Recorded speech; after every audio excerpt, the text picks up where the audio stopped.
E aí, turma, salve, salve, galera. Estamos por aqui começando mais uma edição do nosso Pod 2Cast. Gente, hoje a gente recebe aqui o Sidney Nicéas. Ele é escritor, colunista, ator, professor universitário.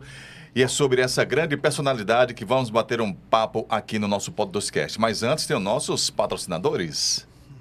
Pod 2Cast. Oferecimento. Tradição Comedoria. Especialistas em carnes e massas. Peça seu almoço pelo delivery. 997535235. Restauro, funilaria e pintura. Serviços automotivos de qualidade. Informações 996385706. Lideri. Internet para sua casa, empresa, feiras e eventos. Siga no Instagram, @Lideri Telecom. Lideri. Grandes conexões acontecem aqui. É isso aí, gente. Tomando um bom cafezinho e começando por aqui mais uma edição do nosso Pod 2Cast. Hoje recebemos aqui um convidado para lá de especial. Ele respira cultura, comunicação, solidariedade também. É escritor premiado, ator, professor, colunista de rádio e uma das mentes mais que está por trás da Bienal Internacional do Livro de Pernambuco. Seja muito bem-vindo, nosso querido Sidney Nicéas. Prazer ter você aqui, cara. Como diz um amigo meu, cabra safado, com prazer é mais caro. O prazer é mais caro. Boa, boa. Mas o prazer é todo meu, embora seja cara. Mais caro. E graças a Deus é caro não de dinheiro, é caro de apreço. De apreço, Agradeço né, pelo convite e vamos bater um papo massa aqui. Cara, em primeiro lugar, eu quero registrar aqui, eu ia tirar uma brincadeira contigo, eu ia dizer aos nossos telespectadores, né, os nossos ouvintes aí, que a gente tá recebendo aqui o Lenine, né? Mas só para vocês darem uma checada aí, o cara parece demais com o Lenine, mas não tem nenhum parentesco, Todo mundo fala, né, não, Sidney? não, é um cara massa. Conheço ele pouco, mas conheço. Eu tenho uma amizade grande com Nena Queiroga, minha amiga e irmã. Mandar um beijo para ela. E por conta disso eu acabei conhecendo Lenine. E é um artista que eu sempre admirei, né? Mas essa brincadeira me persegue. E é massa, cara, né? Mas você poderia tirar uma onda de sósia, né, velho?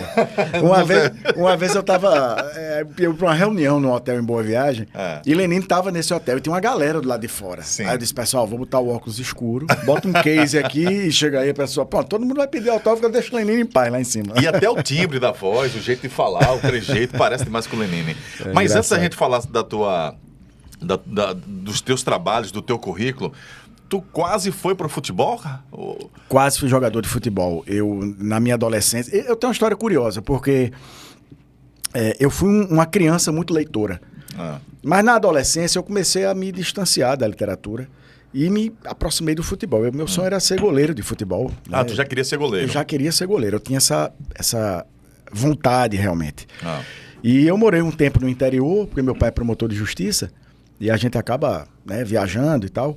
E quando a gente voltou, foi inevitável. Eu acabei indo para lá, porque eu me lembro nos jogos internos que tinha Márcio Ferrari, que foi profissional, depois estourou o joelho e parou.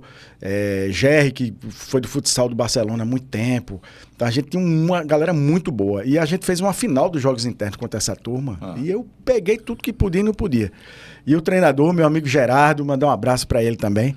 E disse, olha, vou mandar uma carta de recomendação para o esporte. Com esse treinador lá, você vai para lá. E eu fiquei mais ou menos 2 anos no esporte. Já recebi ajuda de custo. Eu já tinha jogado com o Juninho Pernambucano no futsal e cheguei a treinar com ele lá. Júnior estava na base ou já era profissional? Na base. Tava na base ainda. Na transição, né? Porque ele ficou pouco tempo no juvenil, nos juniores. Ele foi rápido pro profissional. Então, assim, depois que eu saí do esporte, por razões alheias, que eu prefiro não comentar, porque o futebol é um negócio... início dos anos 90. 90, 91. Aí eu ainda cheguei aí pro Náutico, fiquei um tempo no Náutico, aí não deu certo. Aí mesmo, depois eu fui porque o pessoal ficava, você não vai ficar sem clube. Vou mandar você para falar com fulano de tal. Aí eu ia. Aí eu cheguei, por último, no Santa Cruz. E o Santa Cruz tinha um time A de juniores, eu já tinha idade de ser juniores, né? Não tinha esse tudo que tem hoje, que é melhor. E aí o treinador, fiz quatro testes no Arruda e ele disse, olha, você vai ser meu goleiro do time B. O time A já está pronto, mas a gente vai botar um time B. Segunda-feira vem com sua documentação. E eu levei a documentação para lá, super empolgado. Eu digo, enfim, agora eu acho que vai. Chegou o meu momento. Passei mais de 2 horas esperando. O diretor de Santa Cruz chegou lá e disse, olha, o treinador foi demitido, só vai ter time A, vão embora. Eu digo, eu com vestibular na porta... Aí eu digo, não, vou. Aí eu tava fazendo um curso logo depois eu fiz um curso de teatro, um curso de ator, né?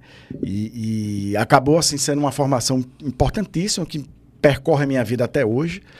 E a literatura foi por osmose, porque eu comecei a escrever para o teatro, fiz algumas peças, escrevi algumas peças. Já gostava de ler? Me reaproximei da leitura. Sim. Porque na adolescência, nesse processo de bola e tudo mais, eu me afastei muito da literatura e eu fui obrigado a ler Machado de Assis na escola. Sim. E isso me travou, né? De um jeito assim que eu amo Machado de Assis hoje, mas eu passei um tempo inimigo dele. E foi? E aí o teatro me reaproxima também da literatura, né? Como eu me casei cedo também na época da minha primeira esposa, eu acabei que mergulhando depois na literatura, né? E a gente vai se reciclando, vai ampliando, vai... E a arte tem isso, né? A arte vai tirando as fronteiras, né? Então você vai ficando meio que multiartista, assim. Sim, né? É verdade. Faz uma coisa como ator, faz um negócio como diretor, escreve, publica. E aí é a minha vida. Se não fosse a arte, cara, eu acho que eu tava no Hospital da Tamarineira da vida aí. Numa camisa de força. Sidney, ator, professor, palestrante, empresário. Um monte de enxerimento. Monte de coisas, né? Quase jogador de futebol também, né? Como é que é e pai de 3 filhos? 3 filhos. 3 filhos. Vitor Hugo, que é o mais velho, que está chegando agora em agosto, que ele mora em Portugal. Eu fui pai novo e fui pai velho, né? Então eu tenho um filho com 29 anos e o meu mais novo tem 3. Tem 3 anos. Então a diferença é grande aí. Mas são minha vida. Vitor Hugo, Maia, que está com 7. Certo. E Gael, que tem 3. Que tem 3. Como é que é a tua rotina aí do dia a dia? Aí? Doideira, meu irmão. Eu trabalho de manhã, tarde, de noite. Mas tem aquela história que foi difundida meio de maneira sacana, sim. Mas que no fim das contas tem sentido, né? Quando a gente faz o que gosta, parece que não é trabalho. Né? A diversão, né? Eu tenho uma assessoria de comunicação e meu trabalho com a parte cultural também vai em paralelo. Então, ontem mesmo eu trabalhei o dia inteiro focado na parte da comunicação com os clientes, e de noite fui pegar um livro novo, né? E aí tem que sobrar tempo sempre, que a prioridade são os meninos. Então, quando eu estou com os meninos, eu estou brincando com eles, eu não paro para trabalhar, eu vou curti-los. Preciso também ler como fruição, porque eu leio bastante durante o dia, mas às vezes chega à noite eu não tenho mais cabeça para fruir uma leitura. Sim. Então eu preciso criar uma ambiência para que eu leia. Possa florir, né? As ideias. É importantíssimo, cara. A gente vive uma época de esgotamento, né? É verdade. Tá tudo muito rápido, né? Tudo dinâmico demais, muita informação, muita coisa para fazer. A gente assume inúmeros compromissos e... É verdade. Por tesão, por necessidade. Às vezes você nem quer fazer uma coisa, mas, vai pagar, é legal, eu sei fazer, vamos lá fazer, né? Mas a gente precisa criar fendas. A minha preocupação, Ari, agora... não é minha especificamente, claro, com meus filhos, que os menores principalmente. O mais velho é um poeta massa, tá muito bem criado, graças a Deus. Mas os pequenos é um desafio muito grande nesse mundo tão exteriorizado. A gente tá sendo criado pelo mundo para não olhar para dentro. Então todo mundo foge das suas dores, a gente não amadurece, não cresce, a gente não enfrenta as dores da gente. Tá todo mundo procurando algo fora, aí vem a inteligência artificial, que é uma ferramenta extraordinária, mas está sendo completamente distorcida, e eu imaginei que ia ser distorcida, porque parece que a realidade é virtual hoje, não é a real, né? Então os dramas reais, está todo mundo fugindo de alguma maneira. E como é que a gente vive? Como é que a gente amadurece? Como é que a gente cresce? Né? Como é que a gente muda a realidade se a gente começa a fazer parte da massa, dessa argamassa moldada para que tudo seja igual, né? E aí a grande sacada é desacelerar. A gente precisa criar momentos de desaceleração, né? De ler, de parar para ler um livro é uma revolução, meu irmão. Sempre foi, mas nunca foi tão revolucionário nos dias, por conta dos dias de hoje, né? Você abrir um livro, principalmente se for um livro de literatura, né? de escrita literária, de você pensar, imaginar, e aí é um processo que é sempre desafiante, porque a criança ela é muito estimulada na criatividade, na ludicidade, mas quando começa a virar adolescente, antes da adolescência, já no final da infância, ele já começa a ser bombardeado por Enem, por não sei o quê. Então, a literatura começa a sair da vida das pessoas. Né? Sidney, a gente tem a impressão de que o dia hoje ter menos de 24 horas. Tu tem essa... E é uma impressão verossímil. Por quê? Não é que o tempo reduziu. É que o nosso cérebro está operando em alta. Tá na alta, né, cara? Então, isso está comprovado cientificamente. Eu, como dou aula de criatividade também, dou aula em pós-graduação, todos os temas que envolvem criatividade, cérebro, eu sempre sou muito ligado nisso. E eu estava lendo uma pesquisa que fizeram recentemente, aí eu não vou lembrar, universidade, não vou lembrar, foi fora do Brasil, que a noção desse tempo curto é por conta do cérebro que está trabalhando num ritmo que não deveria ser o normal. Certo. É normal você ter picos aqui e acolá, Sim. mas a gente está o tempo inteiro gerando na alta. Tá operando na alta. Então, exato. assim, a gente tem realmente uma sensação de que o mundo está girando mais rápido. Olha, a gente é da mesma geração. Me tira uma dúvida. A infância de hoje, ler menos do que a infância passada, eu digo no seguinte, eu adorava gibis. Que eu me lembro... Eu adoro até hoje. Eu me lembro que os meus avós, tios diziam, leia gibi porque vai lhe ajudar muito lá na frente na leitura e tal, até você gostar de ler livros e tal. E eu tinha tio Patinhas, Bolinha, os três, o Pateta, né? Pateta, eu adorava o Poxa, gibi do Pateta. Zé Carioca. Zé Carioca. Eu tinha um balaio no meu quarto cheio de gibis que eu deixava espalhado. E isso eu acho que me ajudou muito Sem dúvida. a gostar de ler. A minha filha puxou a mim, graças a Deus, ela é pequena, ela tem muita vontade de escrever um livro, não sei sobre o quê, mas ela ama a leitura, adora ler. Qual a idade dela? Ela tem hoje 27 anos, Que coisa boa. mas adora leitura. E escreve muito bem. Claro, a leitura leva a isso, né? É isso, perfeito. Então, hoje, a infância de hoje está diferente, claro, não tem mais gibi, né? Isso faz com que as nossas crianças estão lendo menos ou é impressão minha também? Estou falando alguma besteira? Não, a gente tem polos diferentes. Eu acho que as escolas hoje trabalham até mais a leitura do que antes. Tá. Né? Você tinha muita contação de história, mas eu acho que livro talvez se use mais hoje nas escolas do que... O que a gente tem em paralelo é uma ausência familiar, né? Porque o primeiro passo para a criança se interessar pelo livro é saber que papai e mamãe leem. Por que eles estão ali 1 hora com aquele livro na mão ali? Isso deve ser legal, né? Então, assim, o exemplo ele é muito contundente para a criança. Sim. Meus filhos, tanto o mais velho como os 2 pequenos, sempre foram movidos à história. Então, assim, tá dando trabalho, olha, eu não vou contar a história. Não, conta a historinha. Então toma banho, vai para contar a história. Isso sempre funciona, é uma ferramenta lúdica maravilhosa. E a gente tem uns momentos de leitura, né? Então, por exemplo, a avó de Maia e Gael assinou a leiturinha, aquele clube de leitura de criança. Então, quando chega o livro, chegou o livro, ela fica louca. Que cara, massa, isso... né? Ama a Turma da Mônica. Então, aqueles almanacão eu compro sempre para ela, porque tem uns passatempos, tem... Então, assim, leio com eles, né? Então, tem hora que eu tô lendo.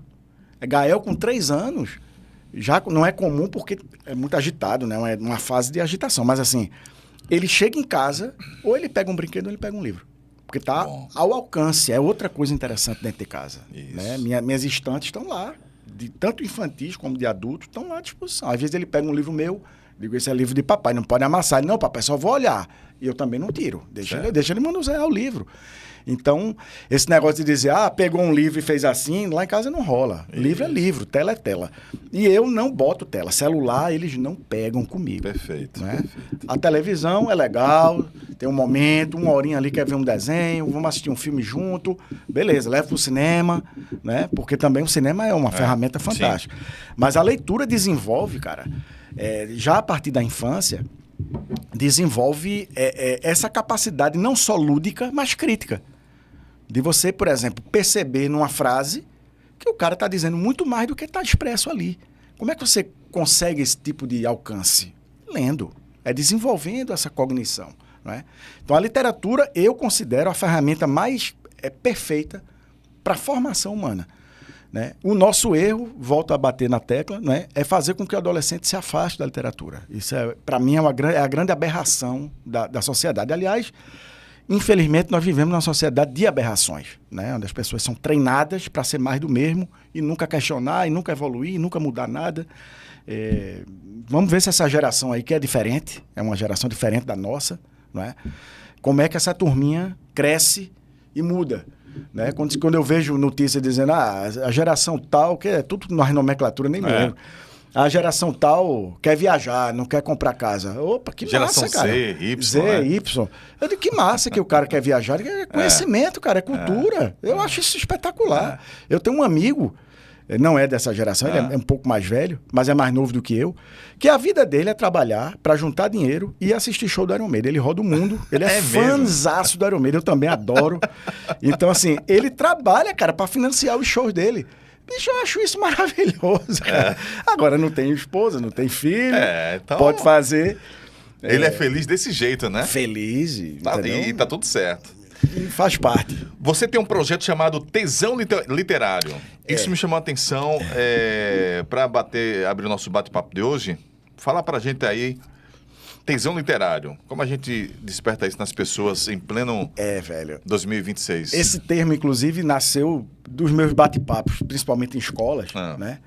Porque quando você começa a conversar com o adolescente e vê que vai falar de literatura, o cara tá meio desconectado e tal. Aí eu brinco logo, eu digo, eu vou fazer uma pergunta aqui. Quem é que tem tesão aqui? Aí já começa... Eu digo que tesão é brilho nos olhos, né?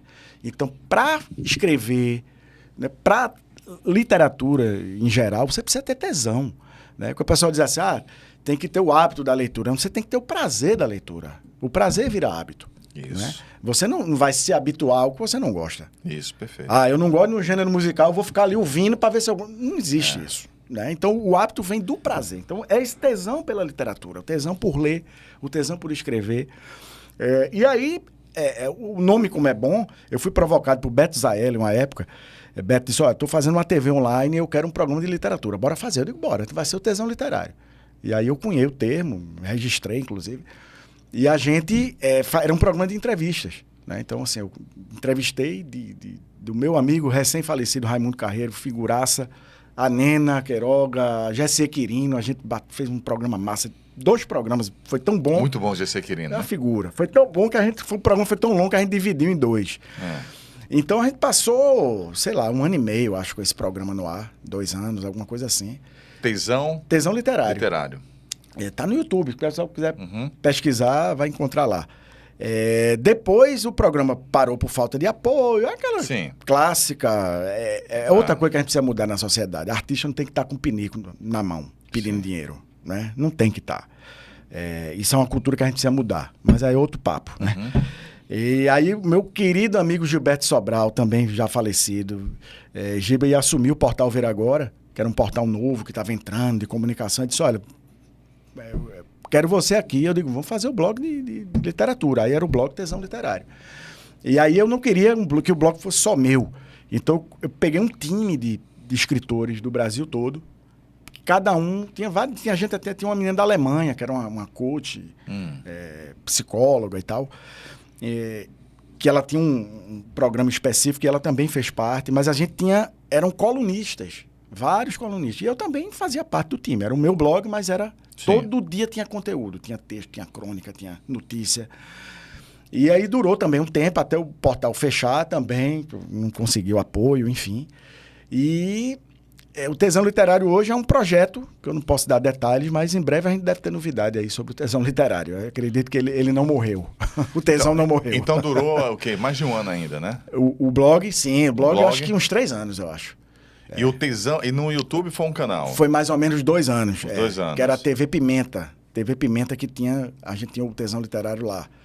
Que foi o começo. O canal era TV Pimenta? TV Pimenta. E o Tesão Literário era um conteúdo que fazia parte desse canal. Entrevistei Miró, meu amigo Miró, também falecido. Tem Ed Carlos, uma galera massa. Ed Carlos cantor, fez. Né? A gente pegava o pessoal da cena cultural, não eram só escritores, né? E tem muita coisa boa, assim, tem muito conteúdo legal do programa. Eu sempre tive vontade de voltar com o programa. Mas, assim, tu começou já dizendo aí minhas atribuições. Tu tem um dia muito cheio, né, cara? É difícil. Tu tem um dia muito cheio. Eu teria que ter uma equipe bem forte, assim, para dizer, vamos correr atrás de dinheiro, vamos fazer acontecer. E aí agora não é o muito momento. difícil o patrocínio, né?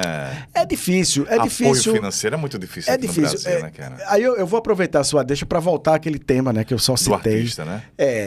Essa visão de que artista é vagabundo, de que artista mama nas tetas do governo, isso é uma visão tão míope, tão idiota. Até porque a Lei Rouanet é um instrumentozinho, né, que o dinheiro nem sai do Estado. Né? A empresa, ao invés de recolher, passa para a cultura. E quando a gente vê uma sociedade sem cultura, né, o reflexo é imediato. Uma sociedade sem cultura, ela é primal, né, primitiva. Não é? Ela é cheia de gargalos, que quando você tem uma sociedade mais culta, não tem isso. Não é? Então, assim, a cultura ela é uma argamassa necessária para a vida social humana. Né? Necessária. Né? Não só a literatura, a arte em geral, a cultura em geral.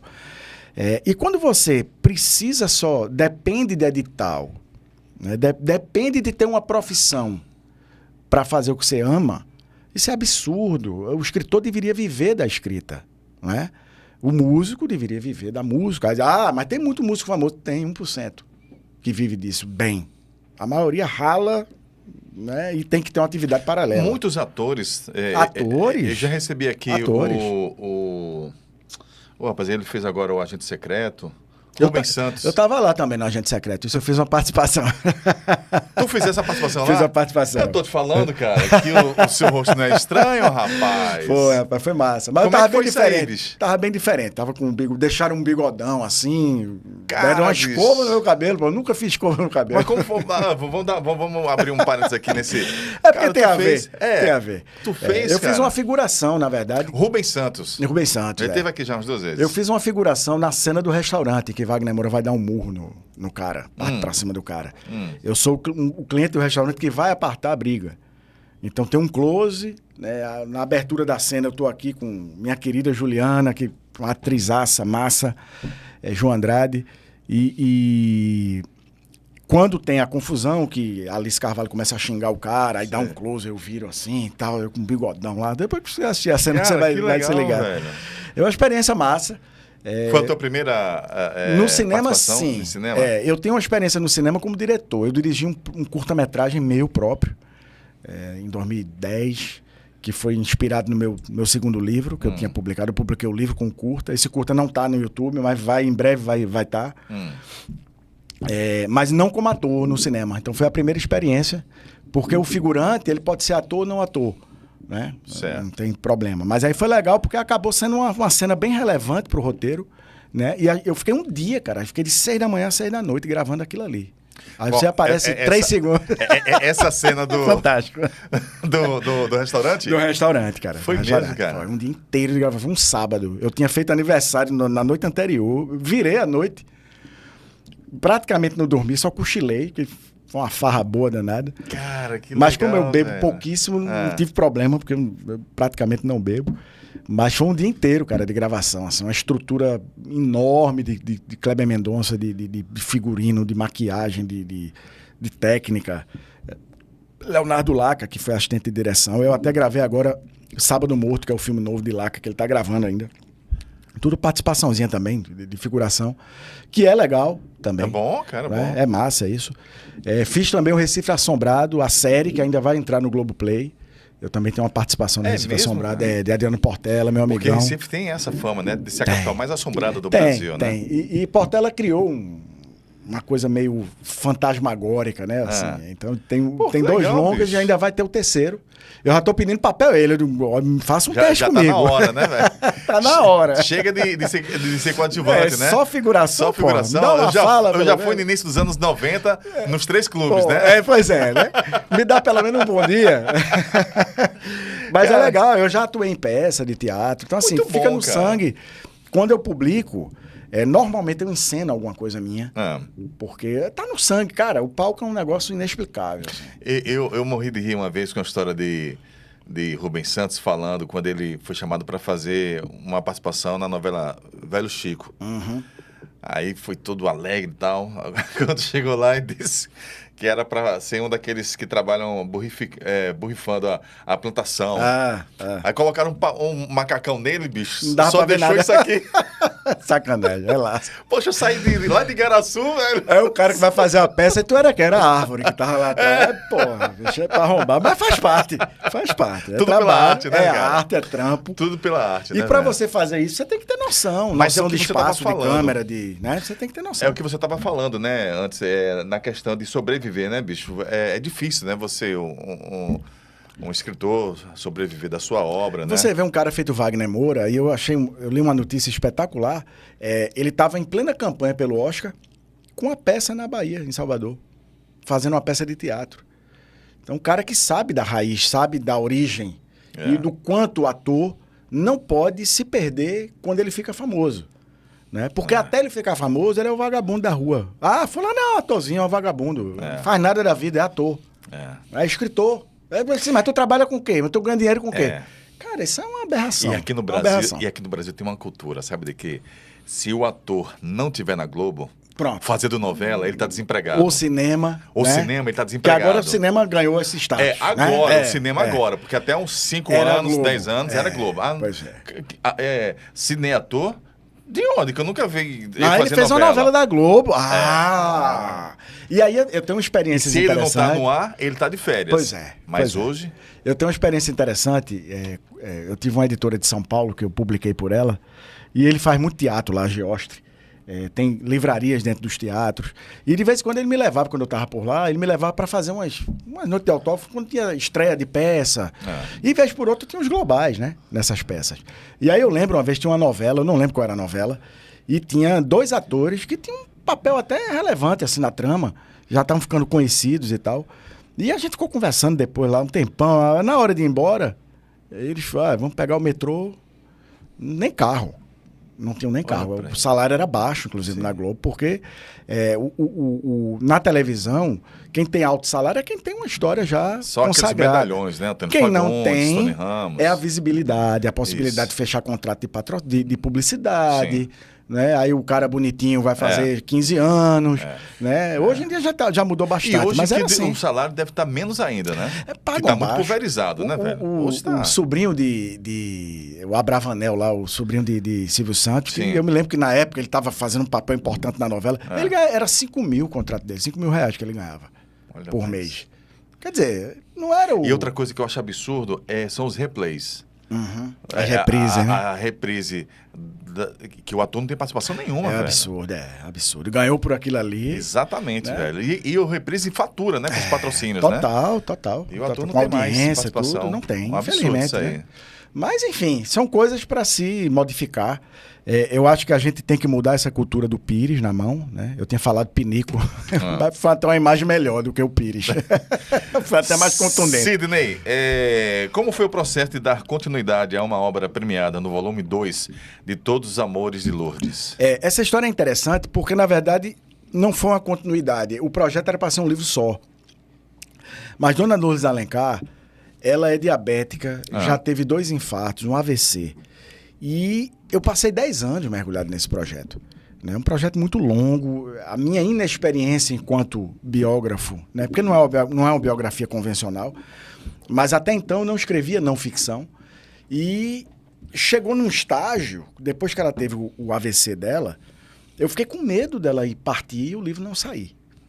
E aí eu digo, olha, eu vou cortar na carne, eu vou dividir em 2 volumes, porque eu sei que metade do livro eu consigo garantir a revisão, todo o processo de pré-impressão e impressão, até a Bienal do livro, que a gente queria lançar na Bienal. Então eu dividi em 2 volumes, né? O primeiro volume abarca praticamente metade da vida dela, o segundo volume o restante, que é uma história inacreditável, né? Então, se comercialmente não é bom, a não ser que seja um Paulo Coelho da vida, ou um escritor muito famoso para ter uma sequência assim e ser valorizado. Comercialmente não foi bom. Mas eu precisava fazer por ela. E eu tive, graças a Deus, Dona Lourdes, integralmente, mesmo numa cadeira de roda, mas consciente, lúcida no lançamento do livro, conversou, se emocionou. E consegui ela também no volume 2. Quando a gente lançou o volume 2 no ano passado na Bienal, ela foi também, mas ela já não está... A cognição dela já não é mais a mesma, né? Mas Dona Lourdes, só para ter uma ideia, Ela foi violentada na infância pelo próprio pai várias vezes, dos 7 aos 12 anos de idade. E na vida adulta ela teve 3 filhos, adotou 10 e ajudou um monte de gente. Então, assim, ela tem uma história inacreditável que precisava virar livro. Então, assim, eu quando fui conversar com ela, que ela ligou para mim através de uma outra pessoa, eu não a conhecia, eu marquei para tomar um café com ela na casa dela para dizer, olha, eu não sou biógrafo, eu estou lançando um livro, eu ia lançar Noite em Clara na época, até com as Cortez lá de São Paulo. Mas quando ela resumiu a vida dela, bicho, eu digo, velho... Foi o teu primeiro trabalho, assim, nessa... Não ficção, sim. Não ficção. Não, hoje me deu tanto trabalho, meu irmão, que hoje eu tô bem para escrever qualquer não ficção. Tanto que, ainda quando eu estava com um projeto com ela, apareceu um outro projeto que eu peguei também de não ficção, que a gente vai lançar agora. Até em primeira mão, para quem está ouvindo aí, eu disse nas minhas redes sociais semana passada que ia ter umas novidades aí, eu vou anunciar um agora, que a gente vai lançar na Bienal de São Paulo, já tem data, eu vou anunciar nas minhas redes lá, mas a gente vai lançar Entre Cobras, Leões e Timbus. Aí tem um subtítulo que é Narrativas de uma Mulher à Frente das Ambulâncias. Entre Cobras, Leões e Timbus. É uma menção aos 3 grandes clubes pernambucanos? Porque Odi Veiga, mandar um beijão para Odi, que vai com certeza estar nos vendo agora. Odi Veiga? Odi Veiga, Odi, ela há 26 anos, ela coloca as ambulâncias nos estádios de futebol. Conheço demais, Odi. Ela, inclusive, mandou um abraço para você. Conheço demais. Odi tem um trabalho extraordinário, né? Uma experiência extraordinária. Então, ela chegou para mim e disse, olha, tu tá lançando uma biografia aí, eu tenho umas histórias massas. Visto que, na época, ela disse, eu vou completar 25 anos de atuação nos estádios. Eu digo, cara, eu quase jogador, né? Tinha sido. Sim. O futebol, de alguma maneira, está sempre presente na minha vida. Escritor. Já estava aí na não ficção, né? Sim. Então, cara, vamos fazer umas narrativas curtas, umas crônicas, umas coisas, sobre histórias, sob a ótica dela, da equipe médica, né? Não só dela. Mas somente nos estádios? Nos estádios, porque o que é que acontece? Por exemplo, a privada foi arremessada e matou um torcedor. Ela foi a primeira profissional a ver o corpo. Né? Certo. Então, assim... existe o fato que foi conhecido na mídia, no mundo todo, e existe o olhar da equipe médica que atendeu aquela situação. Sim. Né? Tem histórias que ninguém sabe. Histórias engraçadas, inusitadas, terríveis, como essa, por exemplo, né? Mas coisas que não ganharam a mídia e que estão lá. Pô, que legal. Então, assim... Vai ser uma das convidadas aqui do podcast. Ela vale muito a pena bater um papo com ela. Inclusive, a gente está com um trabalho, assim, estruturando bem esse trabalho, porque é um livro que vai interessar não só ao leitor, não só quem gosta de futebol, né, mas também a imprensa, porque existe ainda uma ignorância muito grande sobre isso. E aí eu te dou um exemplo, na final do Campeonato Pernambucano esse ano, entre Sport e Náutico, eu acho que foi no primeiro jogo, eu estava assistindo em casa, inclusive, a transmissão, e Odi estava fazendo o jogo lá com a equipe dela, e no finalzinho o africano lá do Náutico machucou um ombro e tal, e aí aparece a imagem de Odi levando ele para a ambulância para analisar lá e tal. E aí o narrador dizendo, a equipe médica do clube já está cuidando do atleta. Pô, não é a equipe médica do clube, é uma equipe terceirizada, privada, contratada para o jogo, né? Então, assim, ainda há informações que faltam para a mídia, para o torcedor em geral. Tem um fato também interessantíssimo do Sport Palmeiras, na Arena, quando a torcida do Sport quebrou o recorde, naquele jogo que o Sport perdeu 2-0, houve um confronto nos bastidores lá entre a Jovem e a Mancha Verde, que mudou de nome agora, mas é a mesma coisa. E foi feio o negócio. E ela, quando chegou lá com a equipe para atender... quando ela foi atender os palmeirenses, o pessoal disse, não, vocês são do clube, vocês são do esporte, a gente não quer atendimento, não. E eles saíram para não serem agredidos. Então, assim, existe uma ignorância em relação ao trabalho que é seríssimo, né? Que já faz 30 anos, que tem 26 anos de atuação. Cara. E muita gente não sabe. Então, que ecossistema é esse? Né? Aí outra, para os profissionais de saúde, né? Os estádios de futebol estão encravados na cidade, à exceção da Arena, que também está longe. Então, como é um entorno hospitalar de saúde, né? Quais são os protocolos que se seguem quando você socorre alguém dentro de um estádio e sai com a ambulância, né? Então, assim, é um livro com muitas facetas, não apenas as curiosidades das histórias. Esse Mas é o todo esse projeto, ecossistema. esse é o livro planejado para Agora, vai ser 2026? lançado na Bienal de São Paulo agora, em setembro. Pô, que legal, hein? E também no Muito Rio. bom. Estamos Entre fechando cobras, data no Rio. Entre cobras, leões e timbus. E timbus. Aí Pô, tem um subtítulo. Esse título foi você? Na verdade, foi a minha querida amiga Denise Dantas, mandar um beijão pra ela. Eu conversando com ela, eu tava com uma... Normalmente, cara, quando eu tô escrevendo alguma coisa, um projeto de livro, eu tenho facilidade de dar título à obra. Esse de Odi, eu tava travado com o título. E assim, eu digo, também não vou, né? Vamos produzindo, o título virar. E aí eu conversando com ela e César, né, que é o marido dela, grande poeta lá do Rio, nós moram aqui. E aí ela disse, por que tu não bota entre cobras, leões e timbus? Porque dá a ideia do futebol daqui, mas também dos perigos, dos riscos de uma mulher atuando no meio ainda muito masculino, não é? E no meio do Buruçu, porque hoje, por exemplo, o protocolo de concussão, a gente fala isso no livro, já dá a liberdade da equipe médica dizer, vai para o hospital. Né? Mas antigamente era o médico do clube que dizia, não vai. E às vezes salvava uma vida. Né? Às vezes o cara está lá, por alguma razão, acha que não é nada demais, e às vezes é. Né? Então tem muitas nuances nessa história. A gente vai lançar em Recife, a gente ainda não tem a data, mas provavelmente em outubro a gente vai lançar fora primeiro, porque foi uma oportunidade que surgiu, e aí pelo tempo de produção da obra, a gente não consegue lançar antes no Recife. Eu queria ter o primeiro evento aqui. Vamos lançar no Rio e em São Paulo. A gente pode vai lançar em outubro. Provavelmente outubro. Provavelmente outubro. Então a gente já deixa aqui pré-marcado para falar só sobre o livro, que é muita história. Eu quero trazer você e a Odi. E Odi. A gente vem, sim. Certo? A gente vem, sim. Pronto, eu já vou articular aí. É bom que a gente já traz o livro. Sim, claro. Claro, perfeito. Eu já vou pedir para o pessoal entrar em contato com a Odi.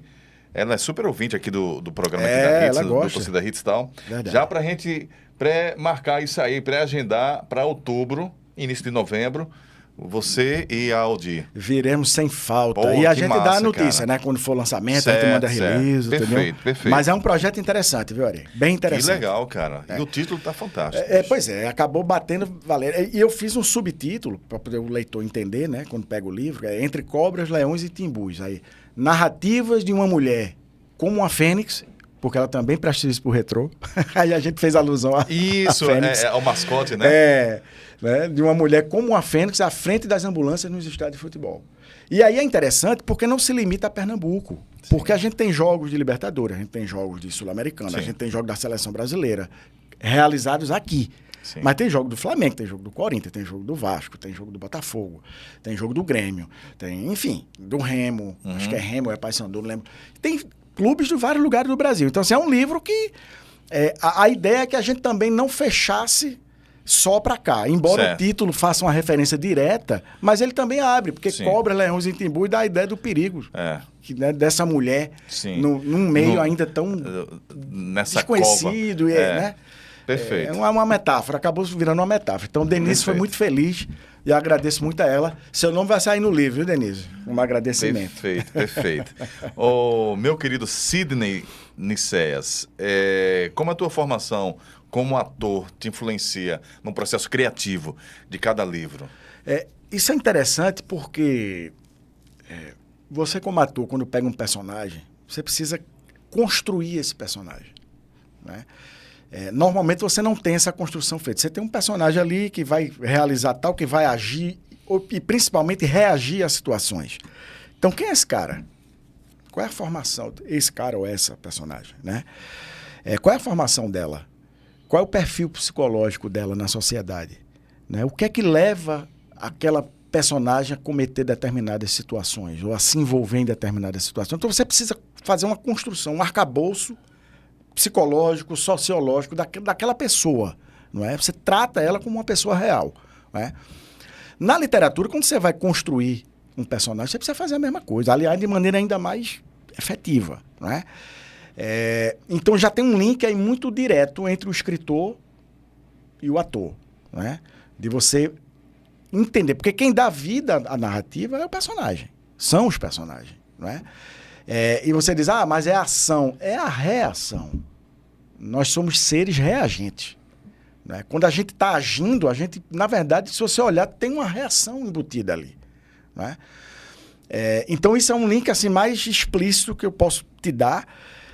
Mas o fato de você vivenciar um personagem também te ajuda a você criar o universo, criar o lugar, criar a cena, não é? O ator trabalha com a cena acima de tudo, então assim, o escritor cria cenas.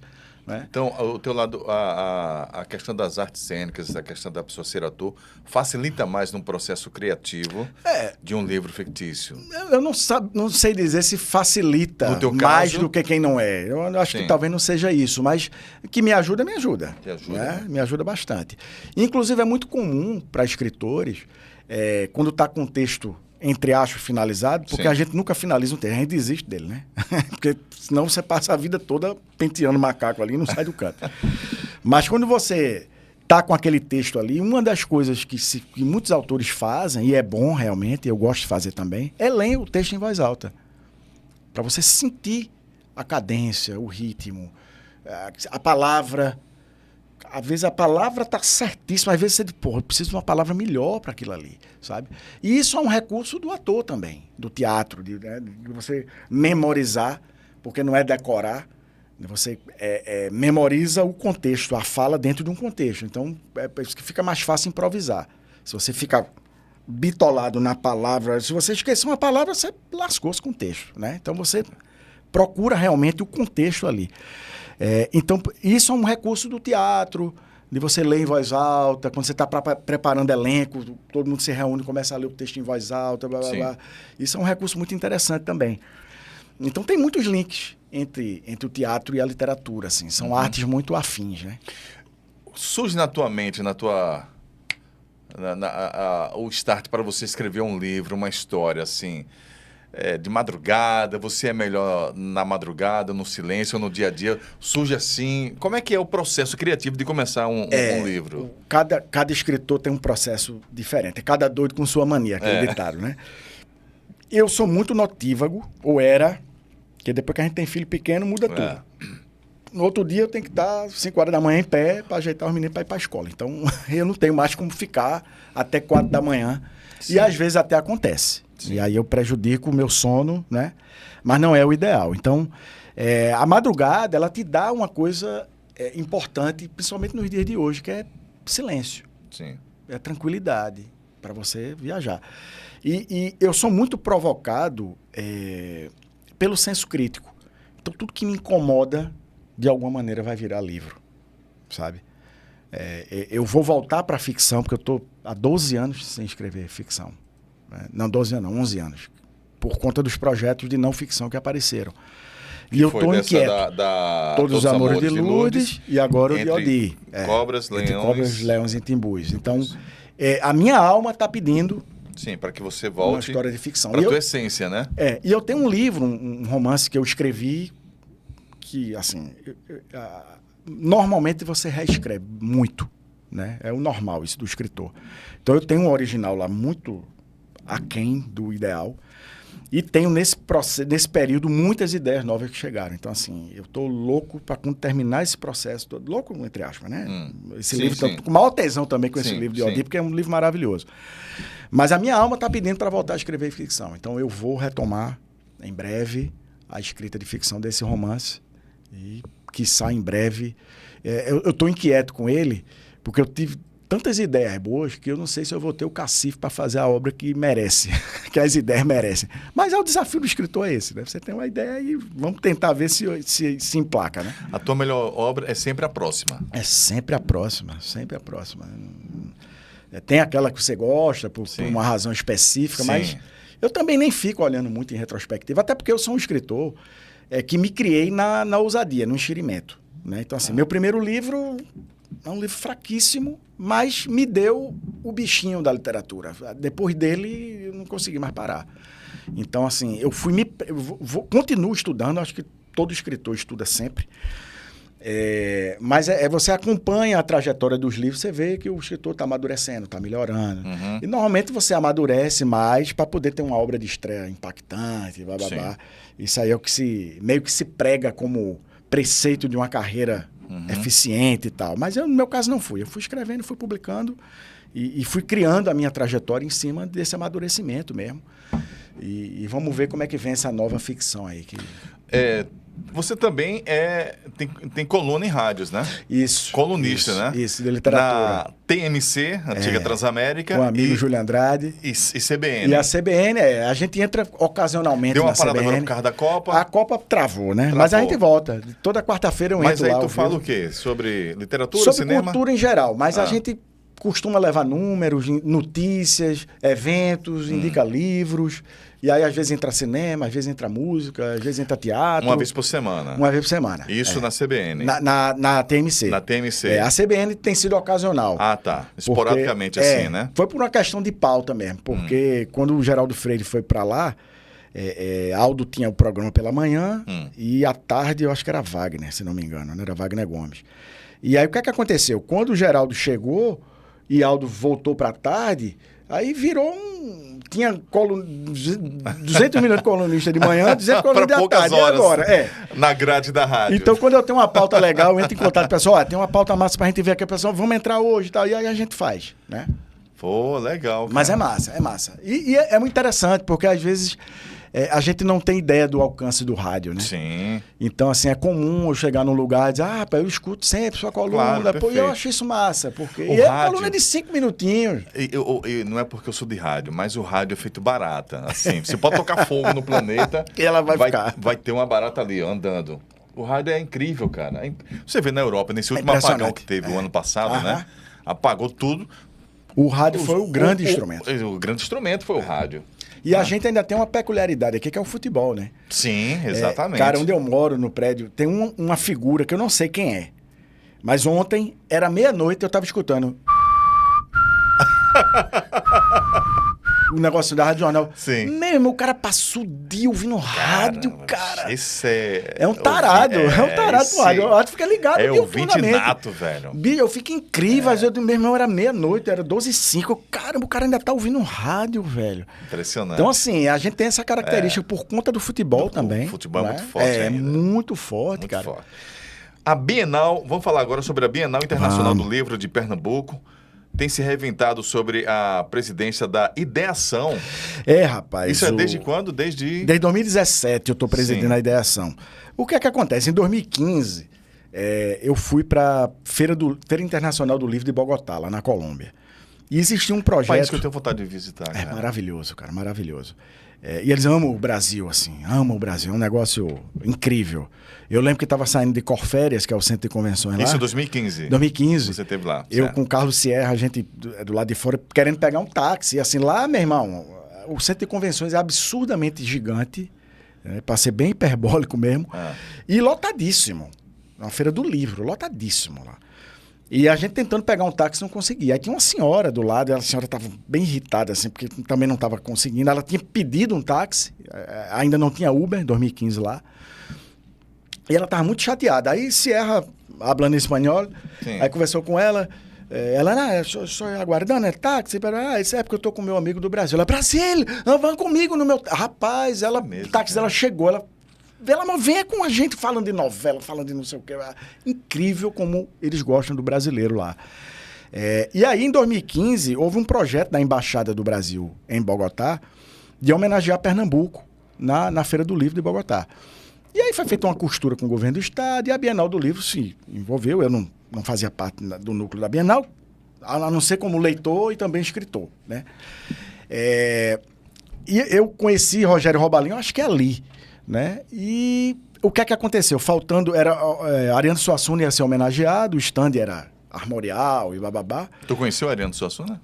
Conheci pouquíssimo, assim. Encontrei ele uma vez, fui para uma aula de espetáculo. Tinha muitos amigos em comum e eu não tive o prazer, assim, de ter uma maior convivência com ele. Que era um cara, inclusive, muito simples, muito aberto, assim. É uma pena.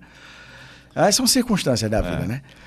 E aí, o que é que acontece? Faltando uma semana para o evento, o governo do estado simplesmente saiu. E ficou aquele, caramba, bicho, um negócio em homenagem a Pernambuco, não vai ter ninguém de Pernambuco. Eu digo, não, eu vou. Pô, como é que pode, né? Sierra disse, bora, a gente vai. Eu vou ser teu agente lá. Sierra, um poeta premiado em Medellín. Mora aqui em Pernambuco já há alguns anos. E eu conhecia pouco o Carlos Sierra, mas envolvi ele, porque era um cara, bicho, o Sierra é um cara extraordinário. Em todos os sentidos, como pessoa, sabe? Um baita de um poeta. E aí eu disse, bicho, a gente vai. E aí Rogério Robalindo disse, olha, vocês vão representar na Bienal. Faz contato lá, vamos... E aí a gente fez muito contato lá na Feira do Livro. Sierra disse, bicho, leve uns 500 livros. Eu disse, eu não tenho condição de levar 500 livros. Leve. Eu levei 300 e alguma coisa. Ele disse, vai faltar. Eu, escritor, digo, vai nada. Meu irmão, no quarto dia já não tinha mais livro meu. Tenho 360 livros. Que experiência, assim. hein? Por quê? O colombiano gosta tanto do Brasil que ficava procurando, ia para a embaixada, o stand da embaixada, procurar livros em português. E estava tudo traduzido. Só o meu estava em português. E disse, leve em português. Porque eu ainda pensei em fazer uma edição traduzida. Ele disse, não, leve em português, vá por mim, leve mais. Eu digo, cara, não vou levar mais não, me arrependi. Entendeu? Foi mesmo. Tudo, cara, tudo. Aí eu brinco até hoje, que eu digo, vendi mais do que Paulo Coelho. E foi. E foi, né? Eu fui o mais vendido lá do stand. Cara, que e as pessoas diziam, eu quero um bicho. livro em português. Aí dizia, o escritor ainda tá aqui, pronto. Era uma festa, velho. Aí, resultado disso aí, quando chegou em 2017, aí o Robalindo disse, olha, tu não quer presidir a Ideação, não, que é uma co-realizadora da Bienal, uma ONG, né? E tem um foco muito no social também pelo livro. É uma coisa que eu adoro, né? E eu digo, bora. E aí aceitei o desafio. Hoje você preside? Até hoje eu estou presidindo a Ideação, 2017. desde 2017, são 9 anos já. E co-realizando a Bienal, que é o terceiro maior evento do Brasil, é um desafio hercúleo, é outra coisa absurda, é um evento... 30 anos de Bienal, cara, e a gente ainda tem uma dificuldade de captação. Caramba. Existe um reconhecimento oficial, eu não lembro o título, que foi concedido pela cidade do Recife, Patrimônio Imaterial, acho, alguma coisa assim, da cidade do Recife. E o governo do estado também tem uma que vai sair, eu acho que não saiu ainda, mas que está para sair. Mas a gente, por exemplo, não está no calendário oficial, a gente não tem verba garantida para as edições. Então, essa é uma luta hercúlea, é um evento muito reconhecido dentro e fora daqui, né? Mas ainda é muito desafiante promover a Bienal, né? E a gente tem trabalhado muito para tentar minimizar isso, aquela coisa do Pires. Não é só para o artista, é para o produtor também. É um desafio assim, muito grande, sabe? Mas eu tenho muito orgulho desse trabalho com a Bienal. E é muito interessante porque eu estou lá como escritor também. Então, eu tenho uma visão do escritor, eu tenho uma visão do editor e eu tenho a visão do produtor, né? Que eu não sou produtor da Bienal, né? Não sou. Mas, assim, pela amizade, pelo trabalho, a gente está sempre conversando sobre, dando ideias, ajudando, enfim. Mas tem um pessoal responsável para captar recursos? Tem uma estrutura que não é tão grande porque depende de verba, né? Você não tem aquela verba fixa para dizer, a gente tem um núcleo aqui que vai trabalhar que vai diuturnamente. Cuidar disso, então. É difícil, é uma equipe pequena, no fim das contas, que aumenta perto da Bienal, né? Perto do evento. A Bienal acontece de 2 em 2 anos, mas a gente tem feito ações anualmente, né? Não só para não ficar só com a Bienal em si. E é um êxito, né? Essa última edição mesmo foi uma coisa extraordinária. A gente bateu o recorde de público, de captação, de recurso, de venda. Os expositores bateram o recorde de venda. A gente conseguiu trazer Mia Couto, que era um cara que a gente queria muito, não é? O ecossistema local presente. E às vezes o que é engraçado é que o escritor ele não entende. E a gente tem que compreender porque ele não vive o outro lado, que hoje eu entendo, não é? Poxa, o autor tá lá e não paga um cachê pro cara.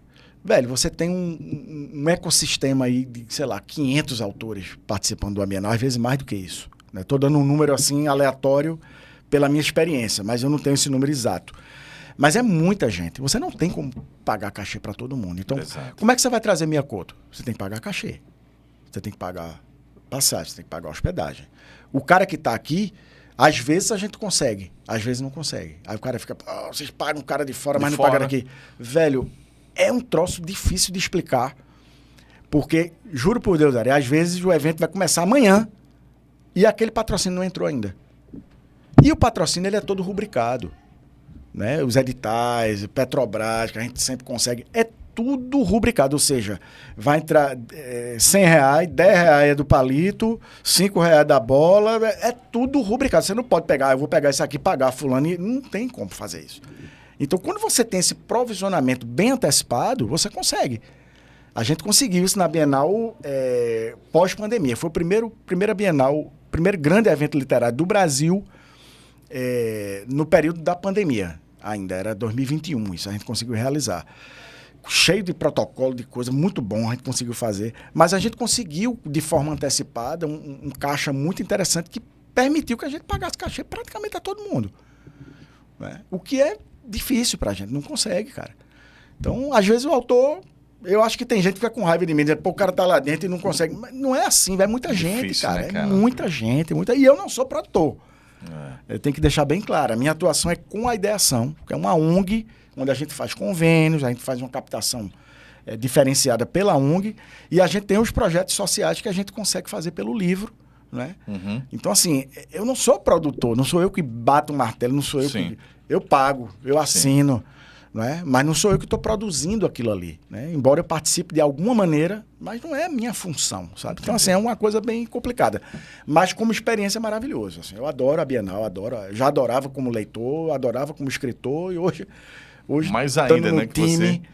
você... Ó, falando sobre o selo editorial Mangue, você falou aí do Carlos Sierra e tem o Ricardo Mituti, lá de São Paulo, também, né? Como é que é o relacionamento com... Cara, essas duas são dois irmãos que a grandes literatura me deu. personalidades. Mituto é jornalista e escritor lá em São Paulo. Um cara que eu conheci na Bienal de São Paulo em 2015, se não me engano. 2016. E fizemos uma amizade assim, sabe, incrível. Um cara espetacular, honestíssimo. Aí eu tenho uma sorte de ter gente boa, né? De trabalhar com gente boa. E a Mangue surgiu, foi até uma ideia de Sierra, porque as pessoas me conhecem, eu disse, pô, tem um livro para publicar, me ajuda, babá. E às vezes eu digo, peraí, vamos organizar isso. Vamos criar um selo, né? E a gente decidiu trabalhar no selo ou com verba própria do cliente, do escritor, ou com financiamento coletivo. Então, a gente publicou já vários títulos e tal. Trabalhar com a própria verba do... O escritor diz, eu tenho um livro aqui para publicar, eu quero bancar, eu quero que vocês façam a edição do livro, né? A impressão, que a gente sempre tem uma gráfica que faz, né? É cotado isso. Mas aí ele paga o trabalho da gente, paga a impressão e leva o livro, né? Ou a gente vai fazer um financiamento coletivo que funciona meio como uma pré-venda, né? Então, as pessoas vão lá, adquirem aquela cota e tal. Cara, o trabalho é muito grande. Então, assim, na minha correria, a Mangue hoje é um troço difícil de abarcar. Tanto que está um pouco parado. A ideia é que não pare, né? Inclusive, conversei com o Sierra recentemente, com o Mituto também, a ideia é que não pare. Mas está todo mundo na sua guerra, na sua guerrilha, né? E é um selo que a gente vai... Eu publiquei, por exemplo, Todos os Amores de Luto com o selo da Mangue, porque foi um projeto próprio, né? Um projeto que não tinha verba, inclusive. Um trabalho independente. Independente. Fiz um financiamento coletivo que não captou o necessário. Então, assim, atrasa envio de livro depois. É bem complicado, cara.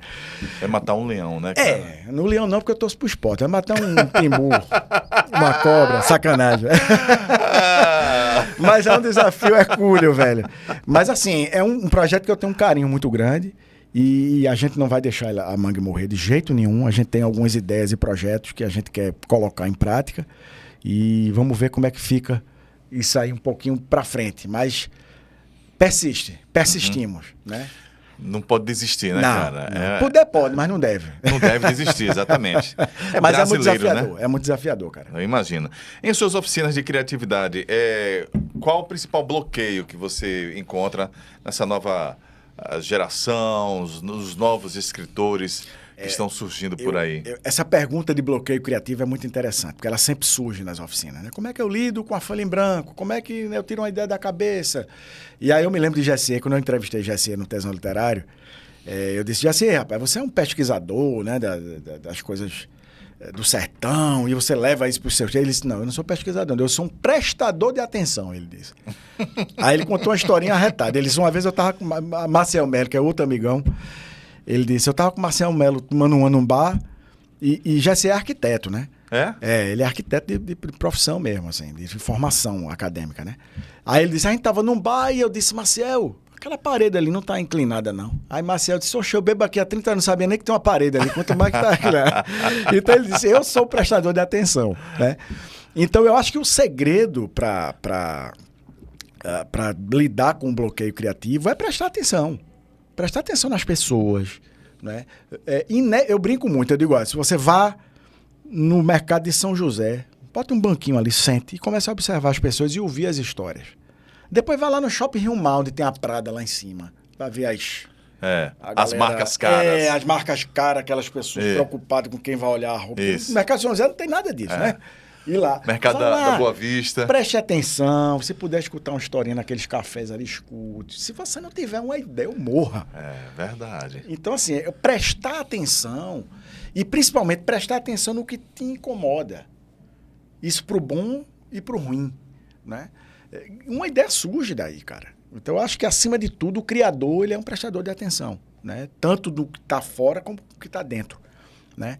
E é a partir daí, por exemplo, que eu nunca tive bloqueio criativo. Nunca tive. Sempre tive ideia, sempre tive... Né? E no dia que eu tiver, eu vou usar essa receita. Mas essa técnica você trouxe... Da minha experiência. Da sua experiência, ninguém te passou. Não. Eu, às vezes, eu me lembro uma vez... eu tinha publicado um livro e eu estava querendo uma história. Porra, o que é que eu posso escrever e tal? E eu fui pro Parque da Jaqueira. Na época, eu tinha um Discman. Sim. Ainda existia o Discman. E eu botei... Me lembro bem, era um disco do Black Sabbath. Eita. Na fase com Tony Martin, então, que é uma viagem. Tu é roqueiro mesmo, né? Eu adoro rock and roll, cara. Eu adoro MPB, adoro música clássica, blues, jazz, mas o rock and roll é sacanagem. E aí eu me lembro que eu botei bem alto. E eu fiquei sentado com uma agenda que eu usava na mão, uma caneta, e eu fiquei observando as pessoas. E a música rolando. Meu irmão, a ideia do livro novo surgiu logo dali, cara. Foi mesmo, Foi direto. Agora eu não vou conseguir me lembrar qual era o livro. Então não precisei nem ir pro mercado, nem ir pro shopping, né? Foi pra Parque da Jaqueira já me ajudou ao ali. som de Black Sabbath. Ao som de Black Sabbath, veja. Que aí é aquela história, todo doido tem sua mania. Exatamente. Né? A arte, bicho, me dá tesão. Então, assim, eu assisto um bom filme, escuto uma música que eu gosto, eu vou para um museu, sabe? Assistir uma peça de teatro. Cara, me dá uma vontade de criar, sabe? Eu me alimento muito da arte para produzir arte. Né? Então, cada um tem seus gatilhos, sim, claro, seu botão da criatividade, que está na aula. É verdade, é verdade. O botão da criatividade. Sidney, literatura, como a literatura atua como ferramenta de inclusão nos projetos Sertânia Sem Fome e Mundo do Lua? Na verdade, são dois projetos extremamente afetivos para mim, por razões bem distintas e próximas ao mesmo tempo. O Sertânia Sem Fome... Eu estou desde 2011, o projeto nasceu em 2010, se não me engano. Eu entrei logo em seguida, do meu amigo André Pinheiro, que é um cara extraordinário. E esse projeto continua atendendo cerca de 200 famílias lá em Sertânia. Sertânia é uma cidade pequena, mas territorialmente ela é imensa. Então, muita gente vive em condições precaríssimas distante da cidade, né? A minha amicíssima, né? Mas amiguíssima é ótimo também. Cristina Amaral, que é de Sertânia, também está com um projeto com a gente, Nena. Tem tanta gente que ajuda, que está junto. E a gente fez, ao longo do tempo, a gente criou um lar fraterno lá, que é o Lar Fraterno Vovó Cavendish. Hoje a gente atende, se não me engano, 86 crianças da cidade, dessas regiões todas. Elas têm que estar matriculadas na rede pública, então eles vão para a escola, depois da escola eles vão para o projeto, e lá eles têm as refeições, porque muitos não têm como comer em casa direito. Higiene, saúde, brincadeira. E é muito curioso que a minha participação no projeto não envolve a literatura. Isso é uma coisa muito curiosa. Olha aí. Não envolve a literatura. Eu sempre estou lá como voluntário para ajudar, sempre não. Infelizmente, eu tenho ido menos. Porque, como eu digo, depois que a gente é pai, mudou muito. Mas 1, 2 vezes por ano eu vou, inevitavelmente. A gente, no final do ano, tem um evento lá enorme. A gente atende 1.500, 2.000 pessoas, assim, sabe? De brinquedo, de roupa, de alimento. O pessoal faz fila já de madrugada para ser atendido. É um projeto espetacular. Esse é o projeto Sertânia Sem Fome. E Mundo do Lua. O Mundo do Lua é um projeto da minha querida Cibele Brito. Mandar um beijão também para ela. O Sertânia Sem Fome é final de ano? É o dia todo, é todo dia. É todo dia, mas no final do ano existe um evento tem, maior. Tipo uma confraternização. É um evento onde a gente faz o Natal dos necessitados. Tá, né? É uma coisa maior, assim.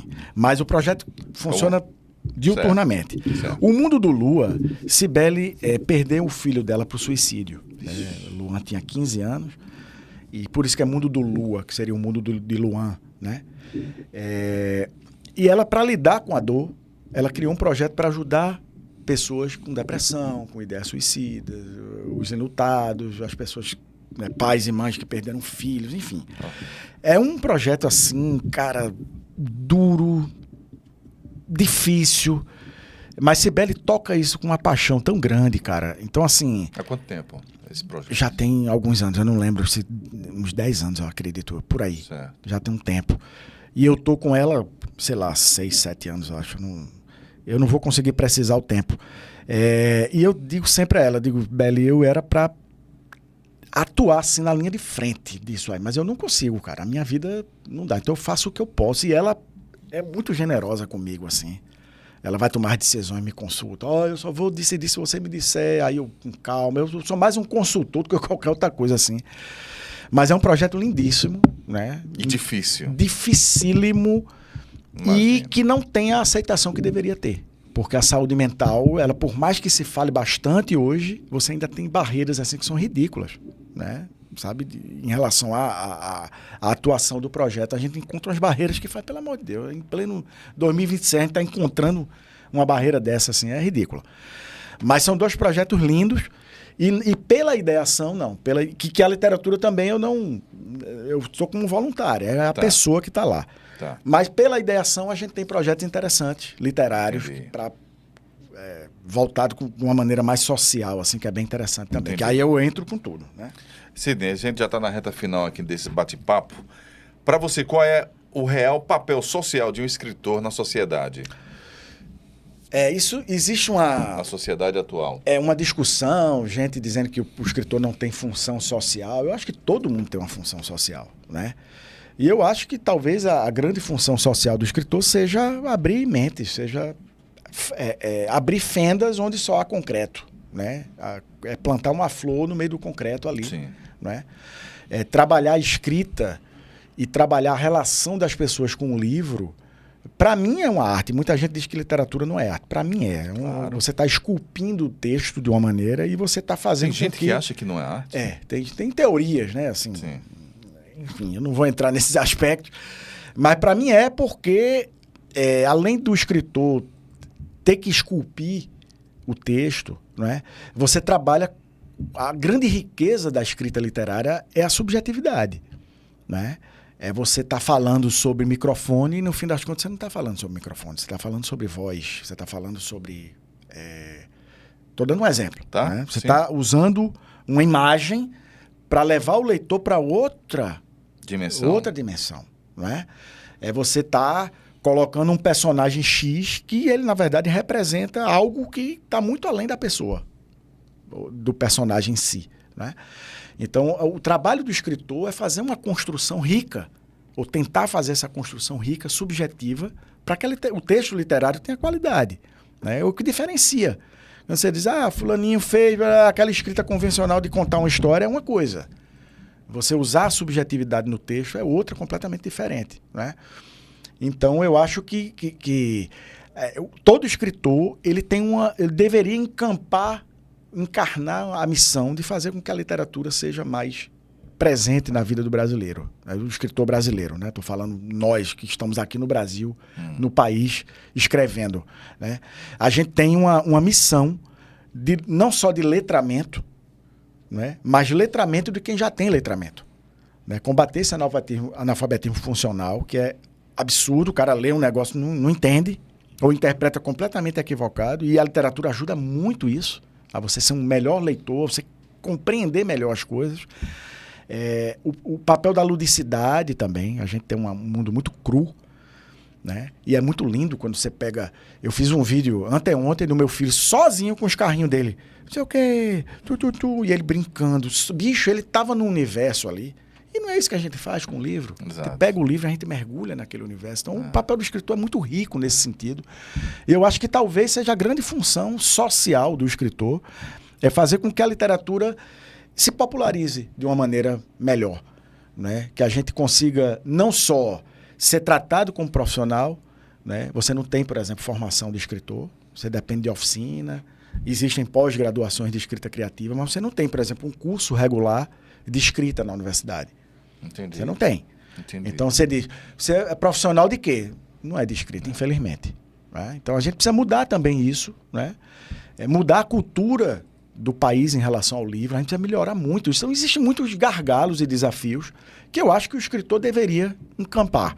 Tá? Se ele não encampa, se ele está preocupado só com a imagem e a carreira dele, ok, tudo bem. né? Com as vendas. Com as vendas, né? É genuíno isso, você não vai tirar o direito disso. Mas eu acho que a gente tem um papel, sabe? Eu tenho uma experiência para fechar, Ari, no Rio de Janeiro, em 2013. Eu fui lançar um livro lá, e aí o único título infanto-juvenil que eu escrevi até hoje, que é Vicky e o Homem Feito de Nuvens. E aí tem um pessoal conhecido lá, eu digo, olha, arruma uma escola pública para eu bater um papo com os meninos, porque eu gosto de fazer isso, sempre que dá eu faço. E aí eles me levaram para uma escola no Flamengo, lá, Alberto Bart, que os alunos todos vêm do Complexo Alemão, sabe? Um pessoal bem de uma realidade social muito dura, assim. E aconteceu um negócio tão marcante que até hoje eu repito essa história. Eu estava, os alunos chegando na sala, eu estava com a diretora, e aí tinha uns livros assim, aí uma menininha devia ter uns 9, 10 anos de idade, ela pegou o livro, aí quando ela viu minha foto, ela fez, é ele! Aí eu disfarcei, aí a diretora, digo, Ana, quantos escritores já vieram aqui? Ela disse, você é o primeiro. Então, no Rio de Janeiro, com a mídia forte que tem lá, com editoras fortes, com grandes escritores, ninguém pega seu tempo para dizer, eu vou numa escola pública bater um papo com os meninos. Então, para a maioria dos meninos ali, escritor não é vivo. Né? Porque acha que todo escritor já morreu. Já morreu, exatamente. Então, isso é um troço muito complicado. Isso também explica porque as bibliotecas são subdimensionadas, subutilizadas. Está melhorando, né? Mas a gente precisa melhorar a relação das pessoas com o livro, né? Com a escrita. Então, acho aproximar mais, né? Mais. Eu acho que esse é o grande papel que a gente precisa mudar. E eu acho que falta só a iniciativa. Tem muitos escritores que fazem, tem uns que fazem somente com editais. Mas e precisa de um também engajamento maior, né? Eu acho. Maior. Acho que já melhorou. Mas pode melhorar. Pode melhorar. E muito, né? né? E eu acho que cabe também a editoras, toda a cadeia do livro devia estar preocupada em ir para escolas públicas, para projetos sociais, sabe? Levar o escritor para lá, sabe? Doar livros. Né? Você tem um trabalho, por exemplo, com a Caranguejo Tabaiares, a Biblioteca do Coque, lá de Betânia. Você tem bibliotecas populares aqui, um trabalho sensacional. Muitas vezes o escritor não vai, não tem, sabe? O poder público patina para apoiar. Então, acho que a gente tem um caminho muito, muito longo para trilhar. E vamos torcer para que devagarzinho essas sementes floresçam, né? Sidney, foi muito bom receber você aqui, cara. Eu tenho certeza que a gente... O tesão foi recíproco. O tesão literário, muito massa. Né, foi bom pra você? Foi bom pra você, foi bom pra mim. Já deixar um abraço, Kiko tá nos bastidores aqui. Nosso grande Kiko Nascimento. É um incentivador maravilhoso. Que foi o cara também que trouxe a nossa querida Conceição Rodrigues, a Cecita Rodrigues. Cecita, um beijo, meu amor. É uma figura fantástica, escritora fantástica também. Enriqueceu muito aqui o nosso podcast. Coisa boa, meu irmão. Deixa aí teu recado aí. Para essa rapaziada que está curtindo aí o nosso podcast, como te achar nas redes sociais? Vocês podem me achar pelo meu nome, @SidneyNicésio, me achar lá no Instagram principalmente, mas também tem Facebook, ainda mantenho, eu mal uso o Facebook, mas ainda tenho. Eu sou muito ruim de Facebook também. Não estou no TikTok ainda, porque... 2. Eu não tenho muito saco pro TikTok, mas assim, inevitavelmente eu vou ter que bater lá, né?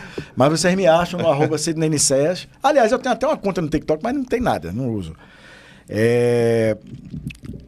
Sigam lá, acompanhem o trabalho não só meu, mas dos escritores pernambucanos, escritores brasileiros também, não só os de fora.